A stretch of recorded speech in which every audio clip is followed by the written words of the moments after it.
Hey, what's up, guys? My name is Paul. Welcome back to A Common Touch of Fantasy. And I'm talking about what I read last week and what I'm planning on reading this coming week. Hope you guys enjoy the video. Let's get right to it. This last week, I read two things that I want to share. The first thing I want to share is this issue of Gender Revolution by National Geographic. Um, this is a National Geographic special issue that came out back in January. It is all about the changes in gender and how we look at gender in our current age and how science is looking at gender and people themselves are experiencing a different type of identification when it comes to gender. Uh, this covers quite a bit of stuff. All of the information in this is relatively easy to obtain. There's not a whole lot of new things going on here. A lot of the terms and definitions was very important to me so that I can talk about these type of issues and people with more knowledge and less ignorance. And that is mainly why I got this to read this. And I really enjoyed it. I give it a 4-star read, this magazine. And what I really enjoyed the most was near the back, talking about the normal behavior in many different countries, including the U.S. and Western countries, but also African, Asian countries, when children become of age and the rituals they go through to become a woman or to become a man.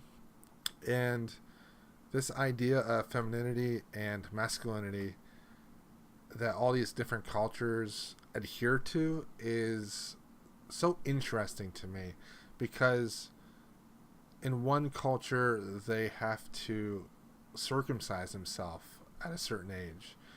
In another culture they are given over to men.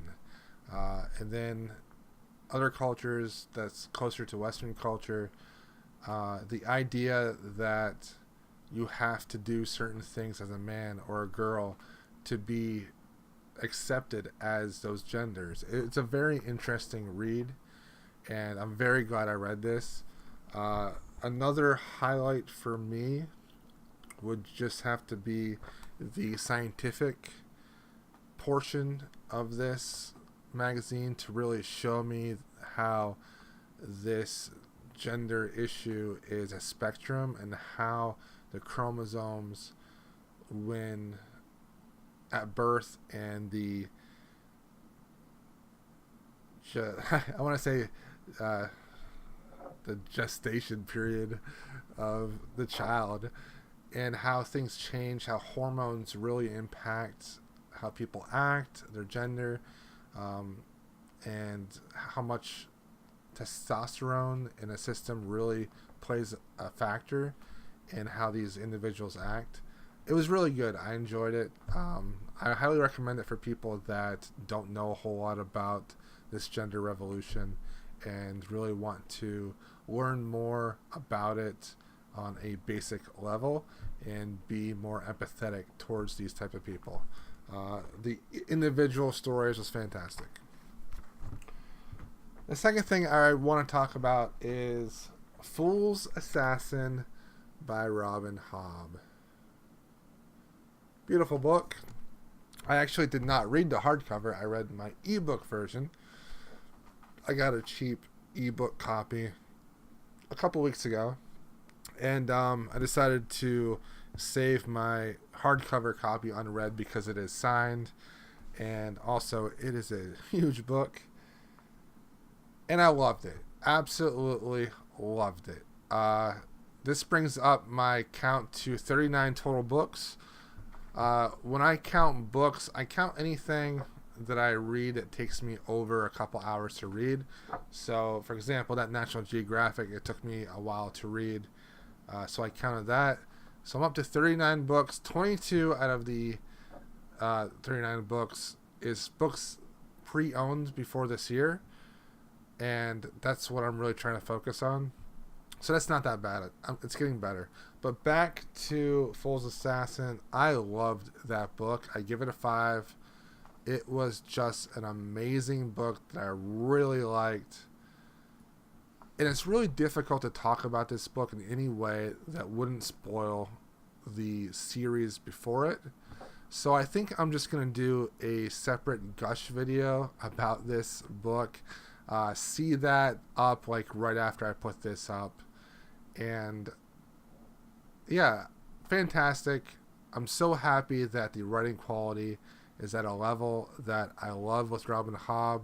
I thought the writing quality with the Rainwild's Chronicles dipped a little bit, but with this book, the writing quality just hit it out of the park. It felt like she had something to prove, to say, hey, I am still an amazing writer. I still can write Fitz, one of the best characters in fantasy. And I was impressed. It was very good. I liked where the book has gone, and I was very surprised at certain things. It is very much a character book, like all of her books. Not a whole lot of action takes place, and there's not a whole lot of fantasy elements going on, but the dynamic between the characters and where it goes, just really why I love this book. When you're this far in a series, an author is intimate with their characters, and that's why I love this book so much, and I'm looking forward to reading Fool's Quest soon. I'm hoping to get that on ebook as well from the library, but if I don't get it, I'll probably just read my hardcover.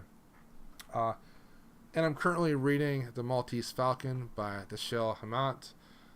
This is my book club book, and I'm about 60, 70 pages in, and it's okay so far. It's one of those noir, hard-boiled detective novels, and I have to have it done by Thursday, so that's why I'm reading this and not Fool's Quest.